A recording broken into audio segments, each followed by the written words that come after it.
Hello my friends, and welcome to the final video in this series featuring this stamp set, the Summer Silhouettes from Stampin' Up. For this card, we're going to use this watercolor background I made in video 4 using distress stains.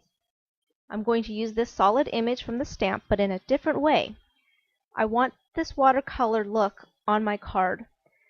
Now, because this is a solid stamp, I don't want to stamp right on top of that watercoloring. So I'm going to stamp on the back. And for this, I'm just using crumb cake ink. It doesn't matter really what color you use. And now that I have that image stamped on the back, I'm going to cut it out. You need some sharp scissors to do this cutting. And now that I cut this out, I'll have that pretty watercolor look on this flower image without stamping on top of that watercoloring. So here we go, it's cut out and it looks really nice. It's a great technique when you have a solid image and you have some pretty watercoloring or pattern paper. I just die cut 2 of these little leaves from a Sizzlet from Stampin' Up. And this one I did in a cardstock so that I could flip it over and still have that same color. And I'm going to layer these die cuts together like so. And these are 2 circles I used, I cut out. One is 2.5 inches and the smaller one is 2 inches. And this is just some crumb cake cardstock measuring 2.5 by 3. This is my card base and it has a scallop edge. I got this from Walmart for $1. And to emphasize that scallop edge, I'm just going to take the sponge dauber and some pink Pirouette Stampin' Up ink and inking up that scalloped edge. Now I'm just layering this smaller 2-inch circle atop of that 2.5-inch larger circle on, I believe that was pink Pirouette paper as well. I'm using my 2-way glue pen from Stampin' Up to add the glue to the back of these leaves, which are very thin.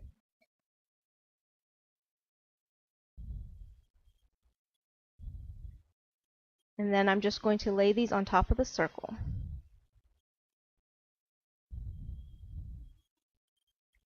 And then this one is on the designer paper, and I'm just doing the same thing.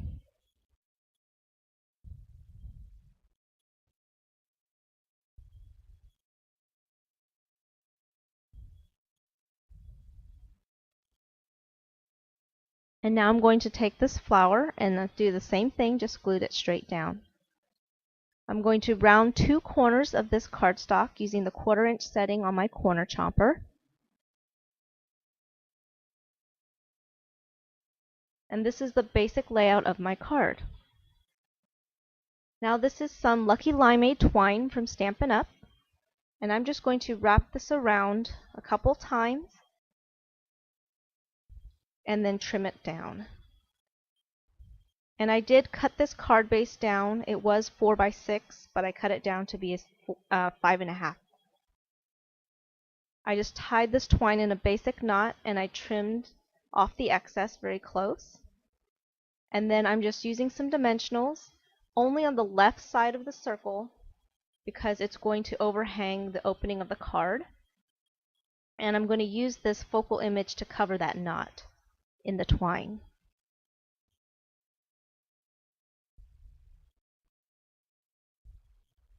So I'm just going to stick this down and it's going to overhang slightly, which is fine. It's what I wanted on this card design, and it will still fit in an envelope. Now I'm doing a little more stamping that I should have done before I got to this point. So I'm just tearing off some scrap paper and I'm tucking it underneath to protect my card base.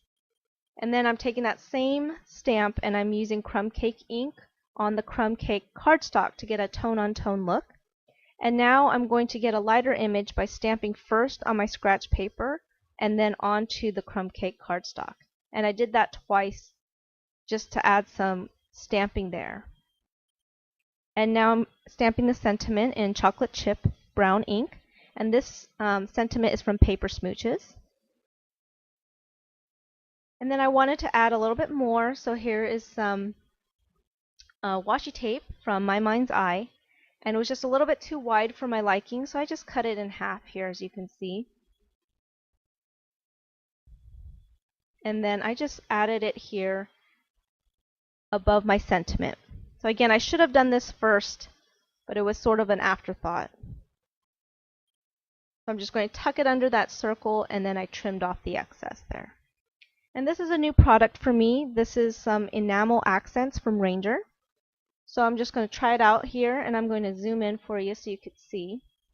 And I'm just adding little dots to the center of this flower just to add a little bit of interest and texture. And just be careful with air bubbles in these little bottles. So try it out first on some scratch paper. So I'm just really dabbing very lightly just around the petals. And that finishes this card and this series. Thank you so much for watching. I'd love to hear your comments in regards to this series, and I'll see you next time. Bye-bye.